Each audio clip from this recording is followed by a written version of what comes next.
जल्दी जल्दी भागो, जल्दी जल्दी भागो, नहीं तो जो करना है सरकार करेगा। एग्जिस्टिंग फॉरेनर्स एक्ट है, कोई नया कानून नहीं है। और ये लोग चला जाना चाहिए। और उनका बांग्लादेशी जो नागरिक है उनका लेने का जिम्मेदार तो है उनका। तो जब हम लोग यहाँ से बोल रहा था तो अब वहां से उनका जो स्पोक्स पर्सन है, मैं देखा था सोशल मीडिया में और यूट्यूब में आया, तो उन्होंने बताया जो बांग्लादेशी है वो तो हम लोग ले लेगा।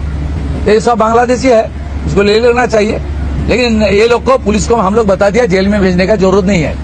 देश के रुपया में खाना खाएगा, कपड़ा देगा, मेडिसिन देगा। एक दामाद है ये लोग। जल्दी जल्दी भागो, जल्दी जल्दी भागो, नहीं तो जो करना है सरकार करेगा।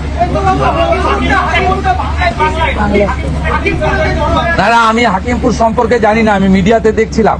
তো এটা নতুন কিছু নয়, প্রেজেন্ট অ্যাক্টই রয়েছে। এবং আমরা বলে দিয়েছি যে বাংলাদেশের অবৈধ অনুপ্রবেশকারী তাদেরকে কোর্টে পাঠানোর কোনো দরকার নেই, আইনে নেই। সরাসরি পুলিশ নেবে এবং বিএসএফ এর হাতে হ্যান্ড ওভার করবে। বিএসএফ এর যা ভারত সরকার বাংলাদেশ সরকারের সঙ্গে আছে এগ্রিমেন্ট, তাতে বাংলাদেশি প্রুফ করে হ্যান্ড ওভার করে দেবে।